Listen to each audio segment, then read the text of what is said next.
Narrativas, o podcast da Carambaia. Nos últimos dias de 1895, os irmãos Lumière exibiram a famosa cena de um trem chegando na estação naquela que foi a primeira projeção pública de um filme.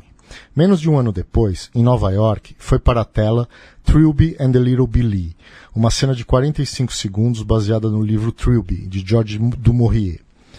Um grande sucesso de vendas publicado 2 anos antes. A partir daí, partes de livros populares de Charles Dickens, H. Wells, Jonathan Swift, Daniel Defoe, Lewis Carroll e Victor Hugo foram adaptadas para a imagem em movimento na virada do século XIX para o XX. Desde então, no mundo todo, obras literárias dos mais variados gêneros foram parar nas telas. Para bater um papo a respeito das adaptações para o cinema de textos literários, estou aqui no estúdio com Sérgio Riso, jornalista e doutor em meios e processos audiovisuais pela USP. Ele é crítico do jornal O Globo, colaborador da Folha de São Paulo e de publicações na área de educação. Faz parte dos comitês de seleção do festival É Tudo Verdade e da Mostra Internacional de Cinema de São Paulo. Riso também é autor dos livros Cinema e Educação, 200 filmes sobre a escola e a vida, Família e Educação, 4 olhares e Vitória, Ayrton Senna. E já publicou também em coletâneas e catálogos de mostras e retrospectivas dedicadas a cineastas como Ingmar Bergman, Woody Allen, Stanley Kubrick, Quentin Tarantino, Luchino Visconti e os irmãos Dardenne. Também aqui no estúdio Marina Persson, cineasta e apresentadora. Ela trabalhou como VJ na MTV Brasil e no programa Metrópolis da TV Cultura. Atualmente apresenta Cine Drops na Rádio Eldorado, que são boletins diários que falam sobre música e cinema, e apresenta também o programa Magazine do New York Times no canal Arte 1. Em 2015, Marina dirigiu seu primeiro filme de ficção, Califórnia. Eu sou Fabiano Cury, editor na Carambaia. Eu queria agradecer a presença dos dois aqui no estúdio. Eu queria começar com uma brincadeira. Vocês já devem ter ouvido milhares de vezes a seguinte frase.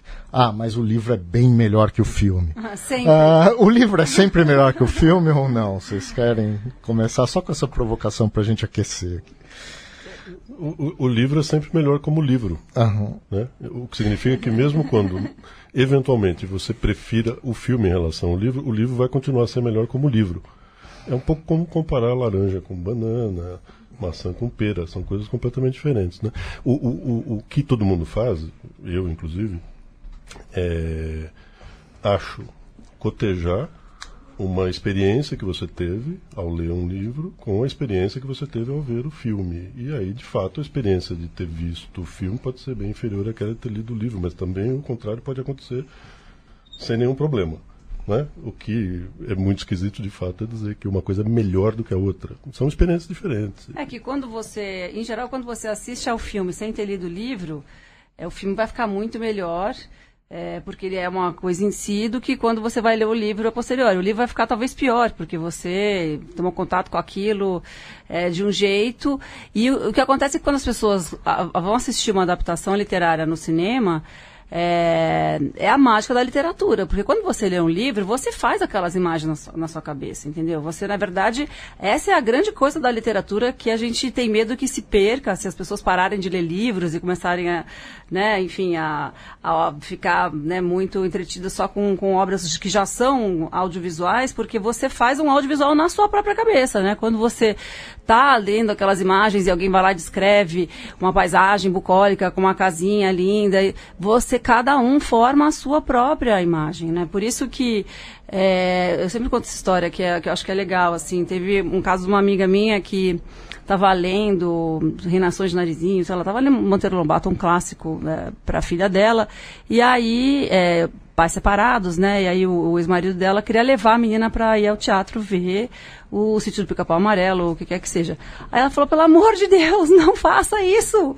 Ela está construindo dentro da cabecinha dela todas essas imagens, ela está fazendo o universo dela. Se você coloca uma imagem, ela vai, né, que ela vai associar com aquele livro, ela vai parar de formar as próprias imagens e vai sempre associar com o que ela conhece. Então, concordo com o Sérgio, são duas coisas completamente diferentes. Em geral, quando você lê o livro, você nunca vai ficar feliz com o filme, porque ele não é o filme, não é o que você imaginou. Não é o que você fez daquele livro.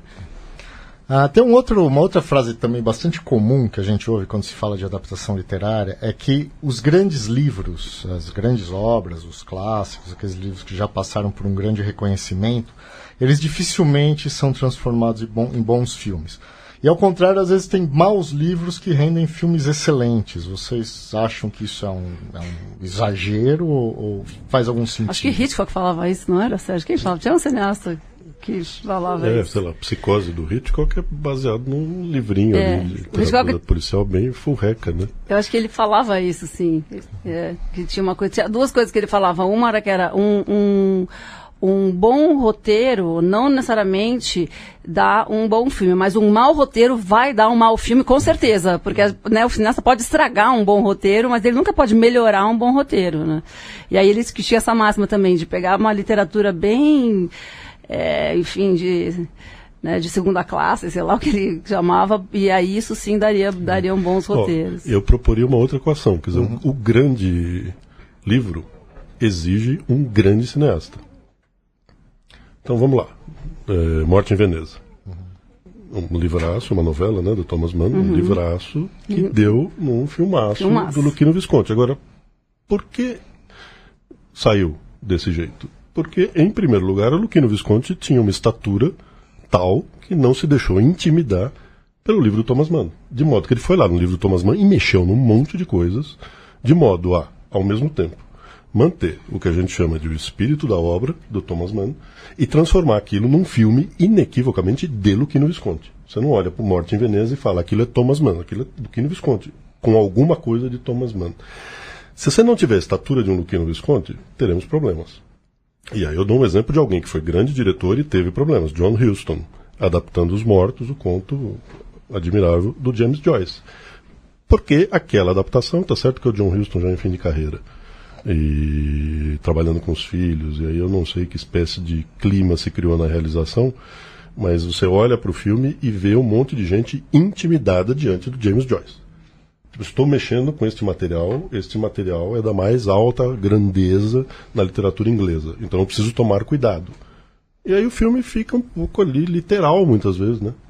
O final do conto, que é genial, no filme é uma besteira, porque você está ilustrando com imagens o que o texto está dizendo, e aí a minha reação é muito obrigado, não preciso desse filme. Eu vou lá, abro o livro e leio aqueles últimos parágrafos que são sensacionais. Né? É o que a Marina disse. A gente está ouvindo o off do personagem e está vendo as imagens que ele descreve. Ué, mas deixa eu imaginar, né? Um outro grande cineasta que fez, todos os filmes dele foram baseados em livros, é o Kubrick, né? Fez poucos filmes, mas todos eles grandes obras-primas. Até filmes que ele não fez também eram baseados em livros.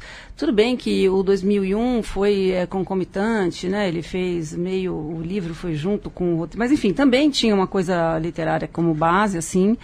E acho curioso isso, né? Porque, assim, é um cineasta de um porte tal, de uma genialidade tal, que você imagina que ele seria o cara que talvez pudesse inventar uma coisa do zero. Não, ele sempre partiu de alguma coisa que já estava previamente escrita. Bom, né? Tem o Lolita dele, que é... Assim, sim. Eu lembro quando eu assisti, eu fiquei muito incomodado, porque o livro ele tem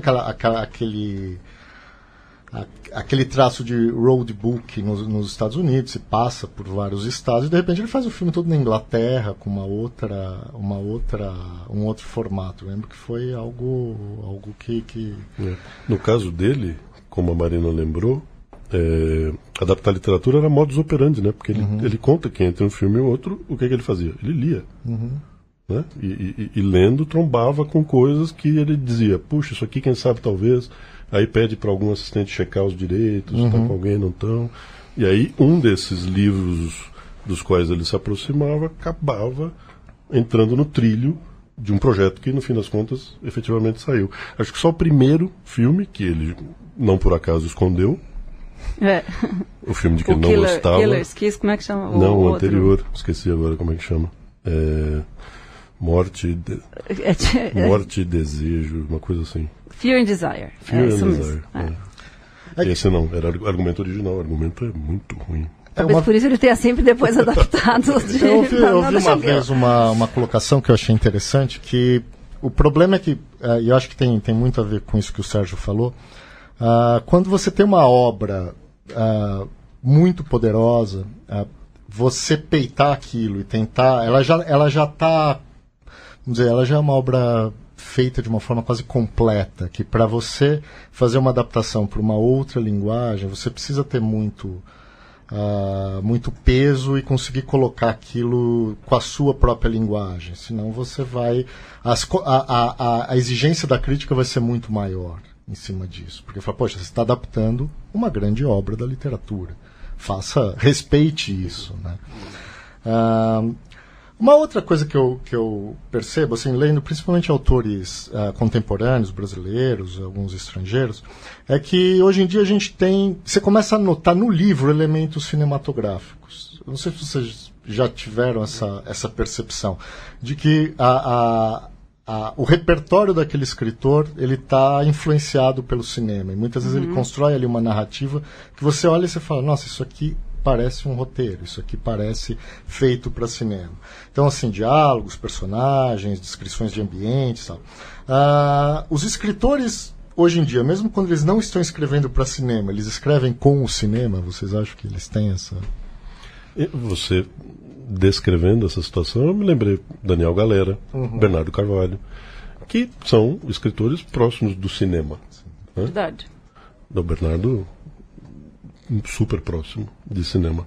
Então, eu acho que se a gente generalizar, se ampliar a fotografia, de fato, vamos olhar ali para gerações de escritores que foram expostos não ao cinema só, a um certo tipo de cinema, né, que é o cinema feito dos anos 60 para cá, é o cinema moderno. E aí é meio difícil mesmo, né, você impedir que essa experiência extraordinária, que é a do cinema moderno, se impregne ali pelo que você faz. Acho que é mais isso do que uma tentativa de buscar uma escrita cinematográfica. Acho que é o cinema que não sai de você, né? Sim. Verdade, o Barba Ensopada de Sangue, o primeiro do Daniel foi pro cinema, né? O filme do Beto Brandt, que é O Cão Sem Dono.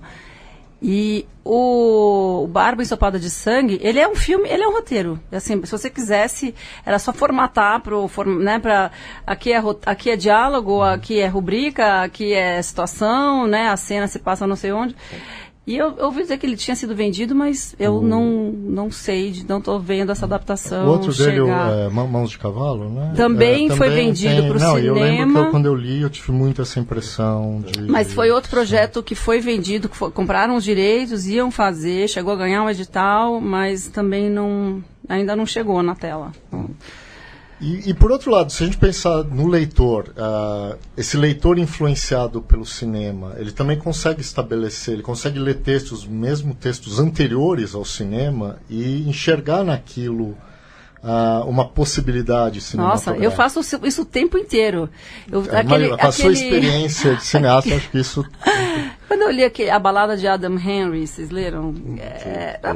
Aquela mulher é a Meryl Streep, né? Aquela mulher, aquela juíza, ela é a Meryl Streep. A gente já ficou, sabe? A gente já fez o casting, né? Todo o elenco. A gente já imaginou onde seria filmado e tal. E eu faço isso muito, assim, essa brincadeira de falar. Se eu fosse levar esse filme, esse livro para o cinema, quem seriam os atores e tal? E é gostoso de pensar, né? Acho que para quem tem... sei lá, eu gosto muito, o cinema para mim é meu ofício, meu meio, né, mas também é meu melhor entretenimento, assim, então, como eu gosto muito, essa brincadeira sempre acontece.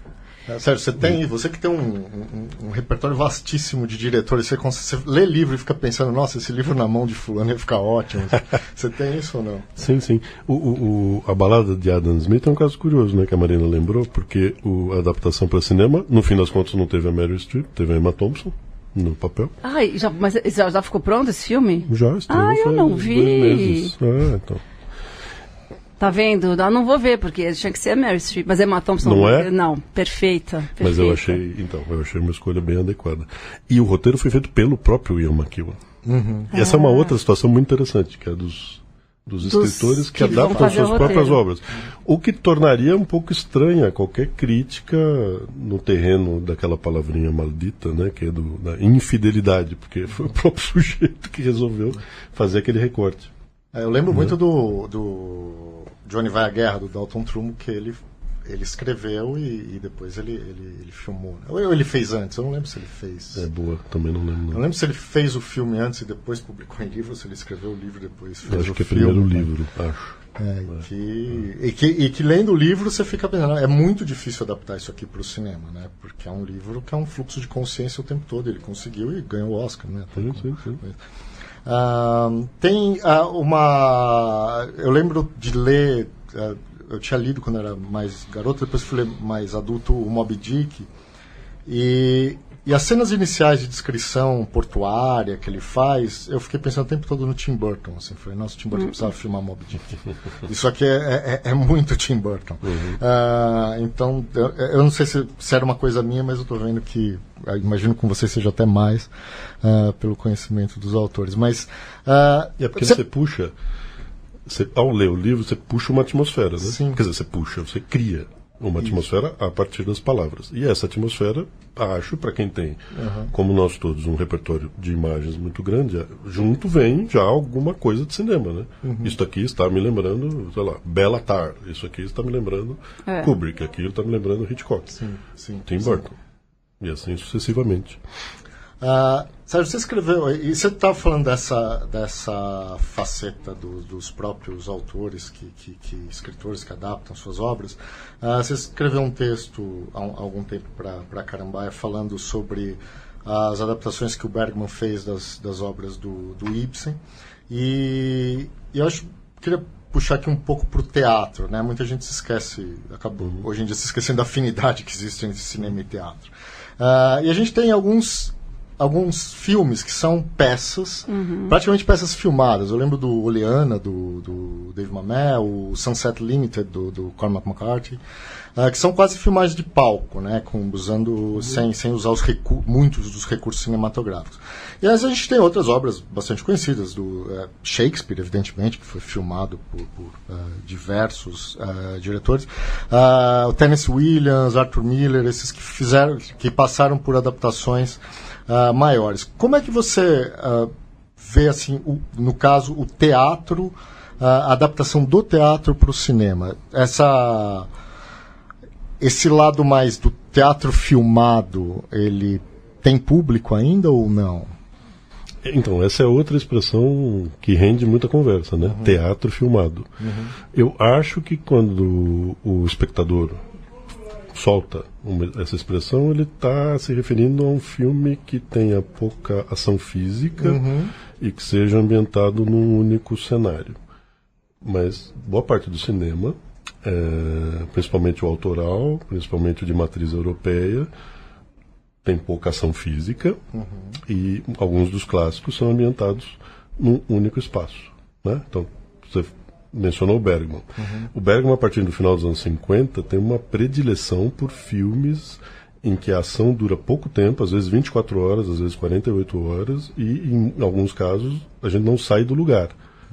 Não é baseado em peça, é um filme. Polanski.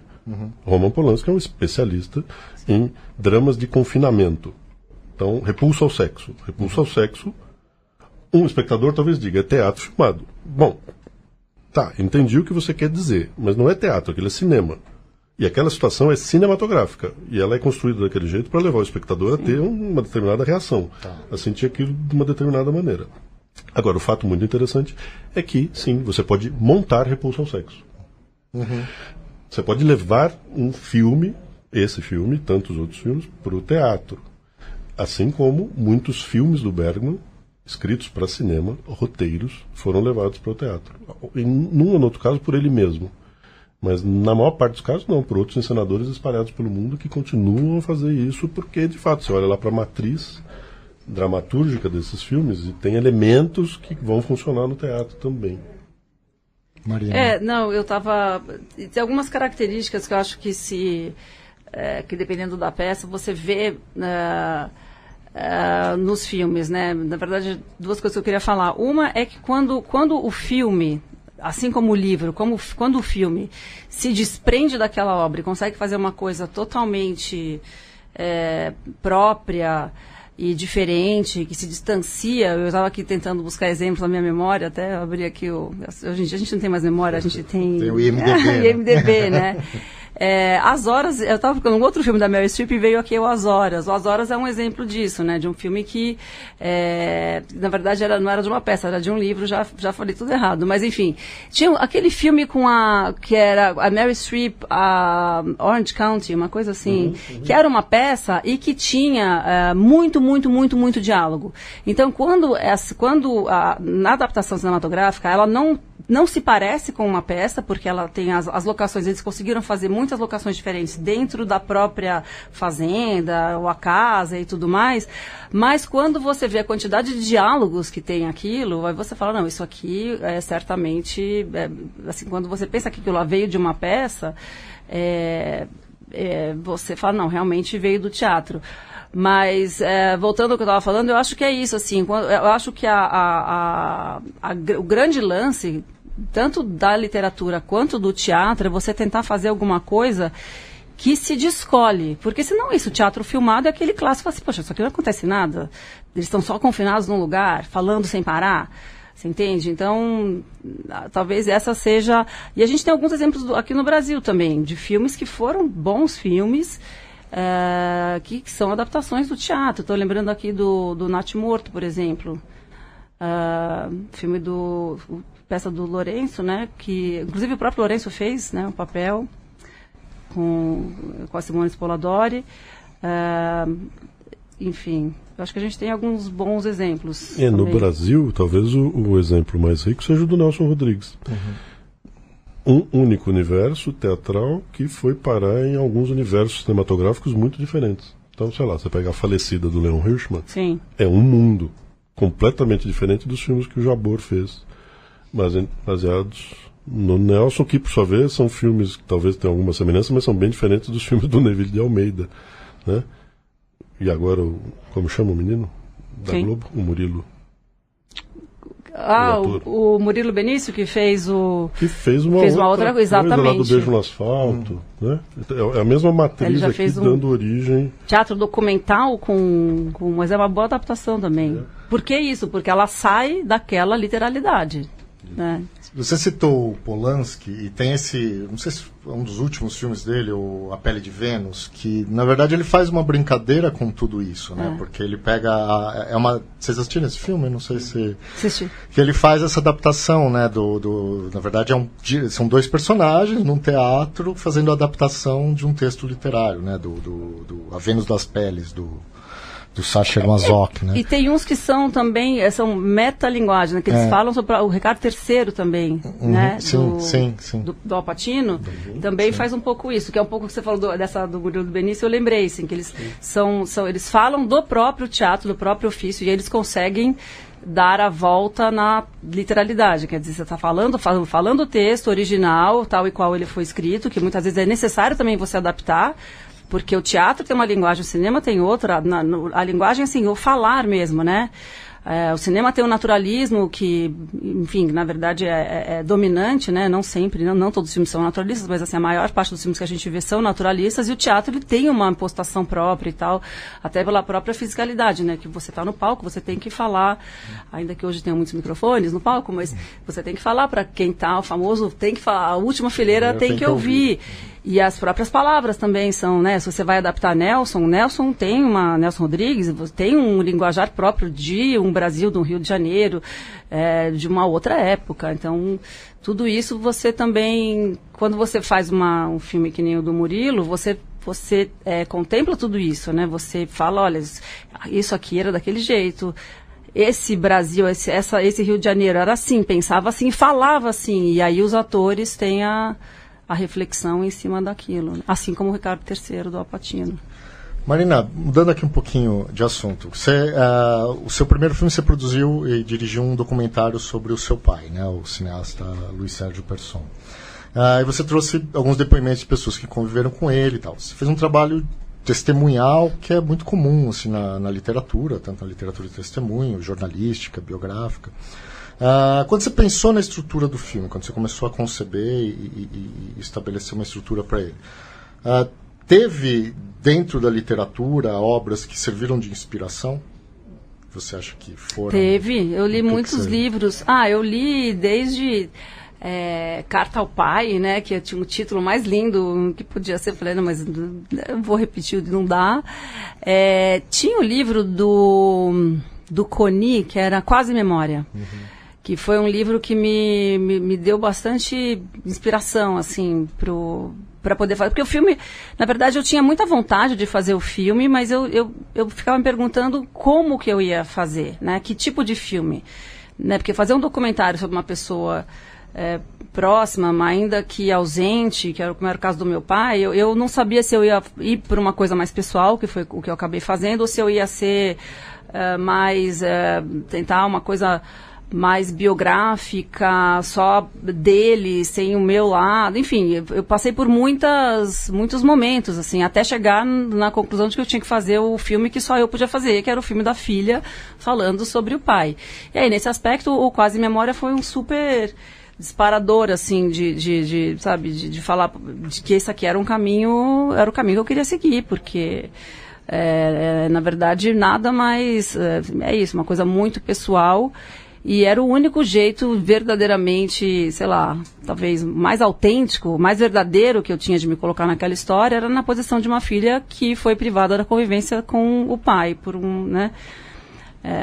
pela morte dele.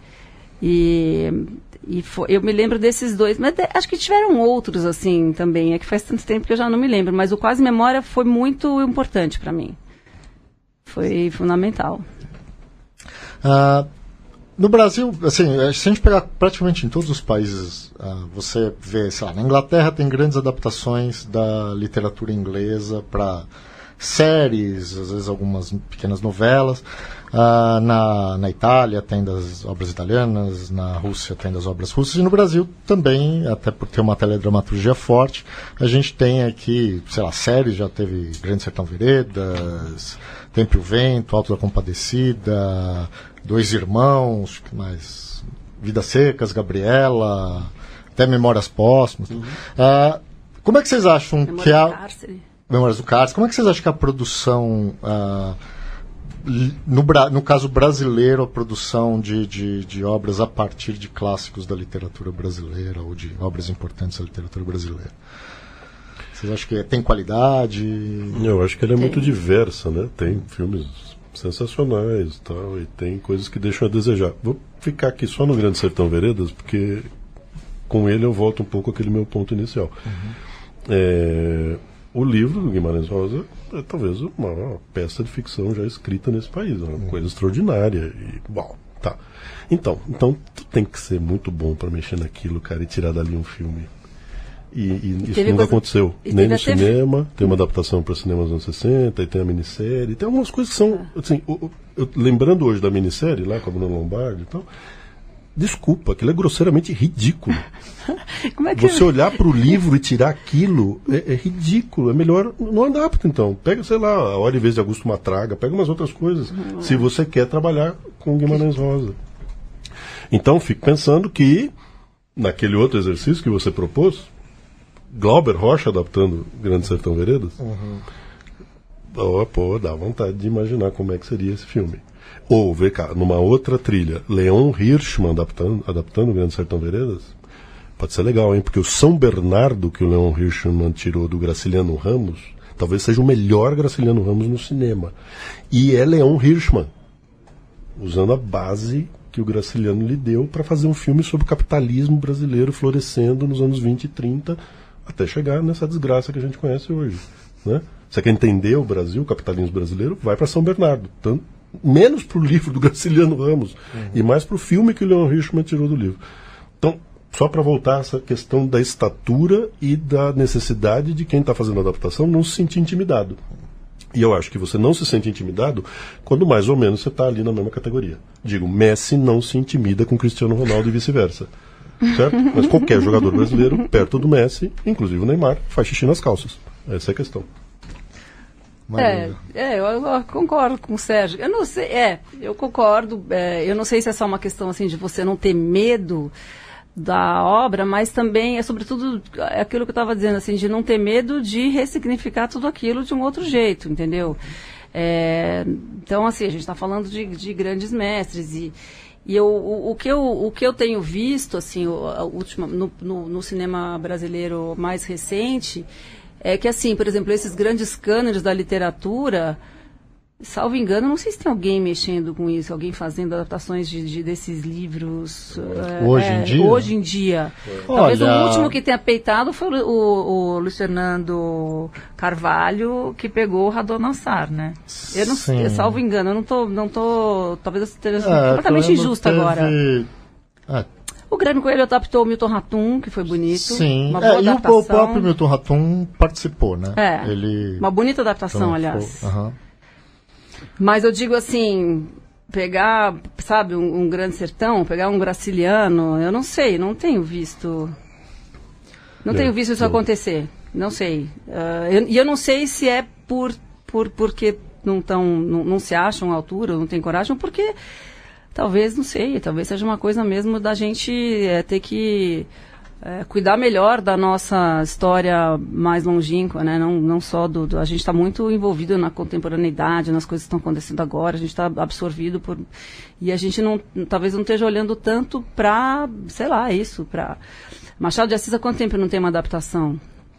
Apesar de que Dom Casmurro foi adaptado não sei quantas mil vezes, né, para TV, para cinema, foi talvez... Sim. Você me lembrou de uma adaptação recente com a Maria Fernanda Cândido, se eu não me engano, em que não se fala... Capitu. Então, a situação do romance do Machado se repete no Brasil contemporâneo. E o que acontece vai surpreendendo todo mundo. Tem uma coisa estranha, no entanto, é que na casa da personagem tem o livro Dom Casmurro, do Machado de Assis. Bastaria você ter lido o livro para você. Eu estou vivendo a mesma situação, que coisa incrível. Talvez o livro tivesse lá e não tivesse sido lido. Mas, por exemplo, e se não me engano, foi o Luciano Carvalho que dirigiu, não foi esse Capitu, não? Eu sei, citando o Luiz Fernando, eu acho que o Lavoura Arcaica é uma boa adaptação de um livro, porque tem esses livros também que são considerados inadaptáveis. Tem a dificuldade. Alguns livros têm esse estigma de que eles são inadaptáveis. E, na verdade, é isso. O que falta é você construir uma coisa completamente nova em cima de uma coisa que não parece que foi feita para ser um produto audiovisual, digamos assim, né? E nesse sentido, acho que o Luiz Fernando fez um trabalho bonito. O Lavoura Arcaica é um exemplo legal, porque você tem dentro do mesmo filme as duas posturas. Por exemplo, a abertura do filme é extraída de algumas frases do livro, e aquilo é eminentemente cinema, tentando provocar no espectador uma sensação equivalente àquela que o leitor experimentou ao ler o início do livro. E aquilo é muito legal. Acho muito bacana. Ao mesmo tempo, dentro do filme, você intui a admiração do Luiz Fernando pelo Radonassar, o respeito pelo texto, e aí a gente vai para o texto e imagens que ilustram o texto. O personagem está falando, eu me lembro da minha infância em que meus pés passavam por cima de folhas, e você está vendo uma criança com os pés passando em cima de folhas. Quer dizer, dentro do mesmo filme, você tem essas duas posturas diferentes, né? Eu estou aqui, como você disse, ressignificando, estou me aproveitando desse material e estou fazendo um negócio que é meu, mas aqui eu não estou conseguindo me desligar das páginas do livro. Talvez só porque ele goste tanto daquilo que porque tem aquela coisa da reverência, do respeito, de não, isso aqui não posso mexer, isso é sagrado, sabe? Às vezes respeito demais também pode criar um pouco isso, assim, de você falar isso, não pode, e a gente sabe que em montagem, em cinema, você não pode ter esse tipo de coisa, assim, porque senão você fica apegado a aspectos que não são os mais exuberantes na tela, e aí... É isso, mas né? a Marina falou das obras inadaptáveis e assim, se a gente pensar, e o Riso falou do Grande Sertão, da dificuldade, porque evidentemente uma das principais características do Grande Sertão é a linguagem, a subversão da linguagem, etc., que isso fica é um desafio muito maior para você passar para a tela. Você pensa, por exemplo, no Érico Veríssimo, que era um excelente contador de histórias, eu vejo que histórias mais quadradas, você pensar Um Tempo e o Vento talvez funcione melhor. Eu acho que também tem as características da obra que muitas vezes vão dar esse norte para adaptação. Assim. E você falou também outra coisa, Marina, dessa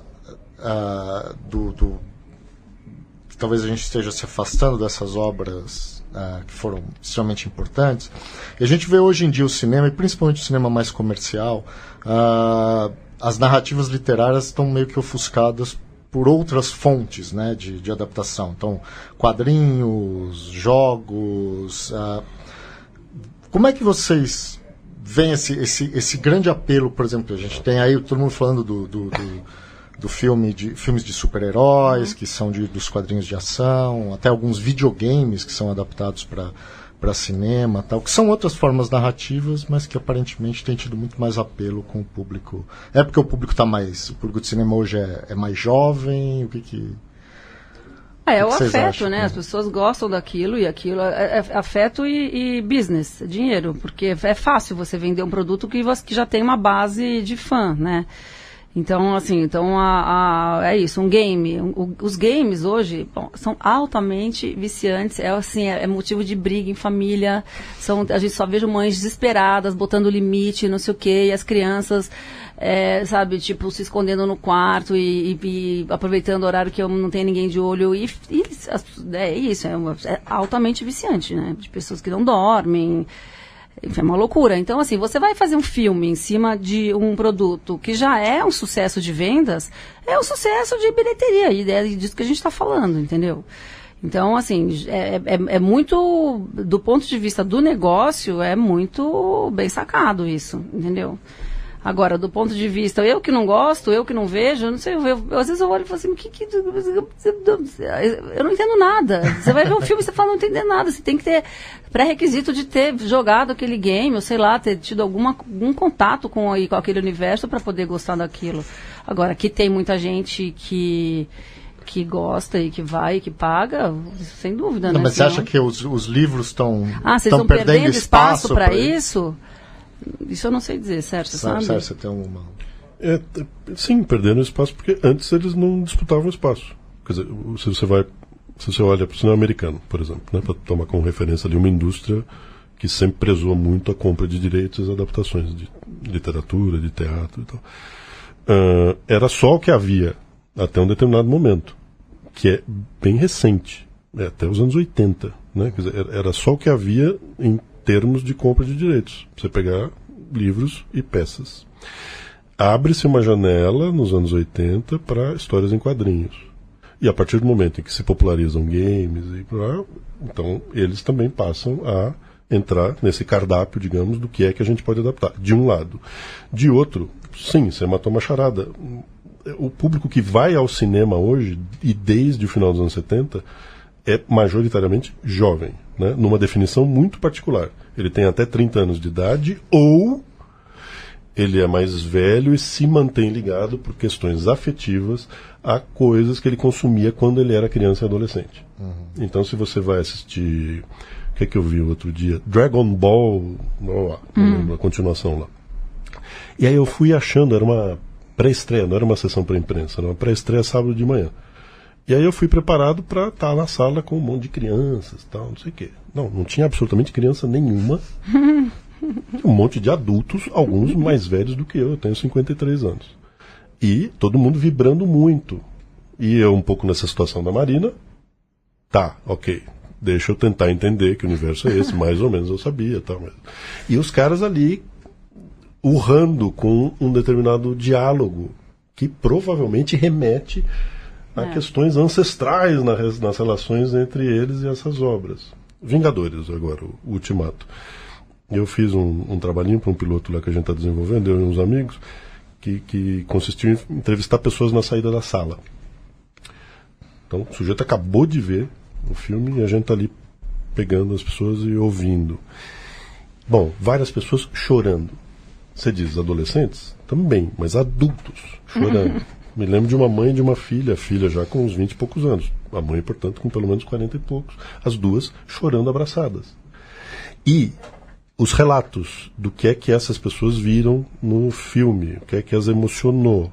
É isso, é um universo com o qual a gente guarda uma relação muito periférica, e esse público está dentro do universo. Então me lembro de um menino, 20 e poucos anos, dizendo, então, eu me senti tão contemplado quando o personagem X disse aquela frase, porque aquela frase é sobre eles, os heróis, é sobre nós, é sobre o nosso relacionamento. É só uma frase no filme para quem não pertence a esse universo. Para o sujeito do universo é a frase que ele diz, pronto, valeu a pena eu estar aqui. Que experiência de vida eu estou tendo. Ele sentiu que o filme fala com ele. Nessas horas é que eu acho que tem que tomar cuidado com o preconceito. Sim, sim. É um horror que os Vingadores ocupem 80% das salas. Isso é uma questão. Sim. Isso é uma questão. Agora, todo mundo que vê os Vingadores é imbecil.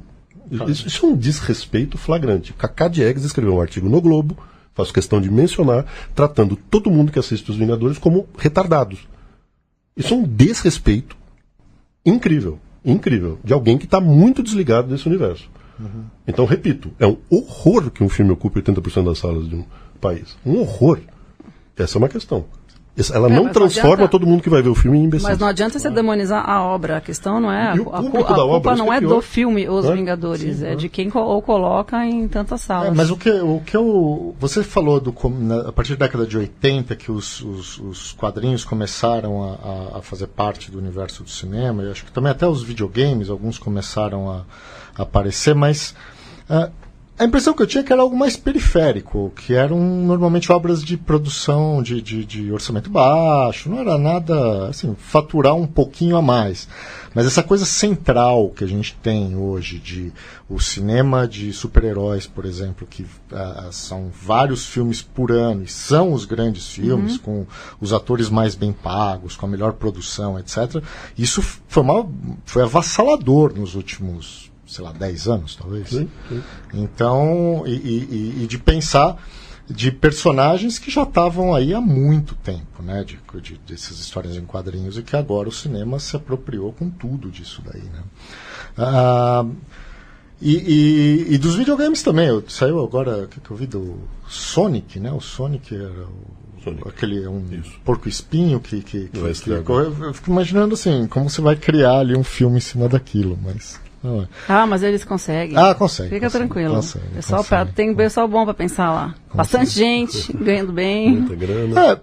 Provavelmente em breve o pessoal vai falar assim: você gostou do filme, mas o jogo é bem melhor. A gente vai estar aqui não discutindo adaptações literárias, mas adaptações game, né? Nem sei como é que fala isso. Gente, queria agradecer muito a conversa, foi extremamente divertido com o Sérgio Riso, com a Marina Persson, e no final a gente sempre faz um pedido que vocês indiquem alguma coisa que vocês consumiram recentemente de livro, filme, jogo, quadrinhos, teatro, o que vocês quiserem. A gente falou aqui o que vocês acharam legal, o que vocês viram recentemente. Para me manter próximo do nosso tema, um filme e um livro.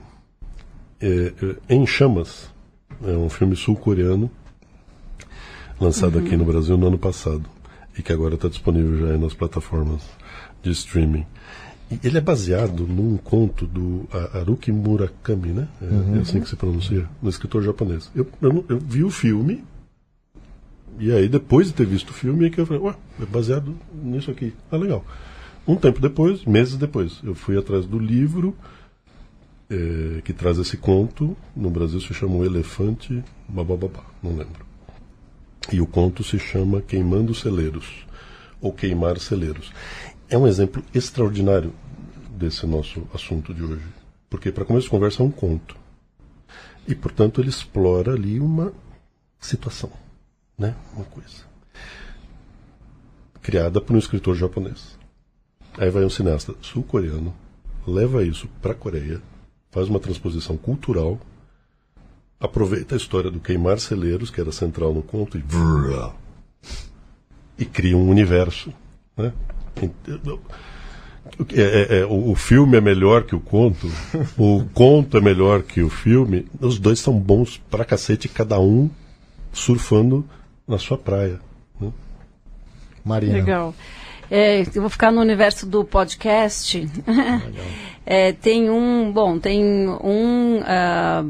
brasileiro que eu ouço toda semana, estava ouvindo hoje, porque na verdade ele sai na quinta, mas eu não pude ouvir nesses dias todos, que é o Foro de Teresina, que eu adoro, um podcast sobre política. Eu acho que no momento que a gente está vivendo hoje é muito importante a gente ficar por dentro do que está acontecendo, até para poder repensar, refletir, agir, né, quando for a hora, nos momentos certos. E muito bom.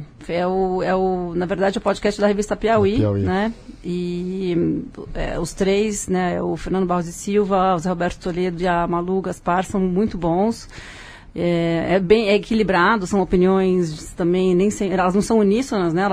Cada um tem o seu, digamos assim, tem as suas características próprias, então é muito, muito bem feito e muito bom para pensar esse momento. E tem um, para quem fala inglês, que aí tem mais a ver com o nosso tema de hoje aqui, não exatamente, mas sim, que chama Everything is Alive. É um podcast feito nos Estados Unidos, e ele é o seguinte, são objetos que têm vida. Então, por exemplo, e são entrevistas feitas com, por exemplo, uma barra de sabonete, né? E todos eles têm nome. Então Tara, the Bar of Soap. Aí tem a outra que é a Lucille, eu estou inventando agora, não lembro os nomes direito, mas é Lucille, a lâmpada de poste. Então ela assiste, por exemplo, ao Cantando na Chuva, porque ela está alta, e aí tem uma casa que de vez em quando passa lá uns clássicos de cinema, e ela acha que o filme é sobre aquele poste de rua, porque o cara fica dançando em volta do poste de rua. Então, gente, é maravilhoso. São entrevistas com uma lata de Coca-Cola que saiu da geladeira, e aí um dia ele pôde passear no carro, porque ele foi colocado na frente sabe, no porta-copos, e aí ele pôde viajar pelas estradas. Então, é para a imaginação, para quem, enfim, gosta de literatura e gosta dessa coisa mais livre, assim, Everything is Alive, recomendo. Ah, que legal. Bom, gente, agradecer mais uma vez. Esse aqui foi o Narrativas, podcast da editora Carambaia, gravado no estúdio da Central 3 em São Paulo, e tem produção de Clara Dias e edição de Leandro Yamin. A trilha sonora é composta e executada por Bruno Betting.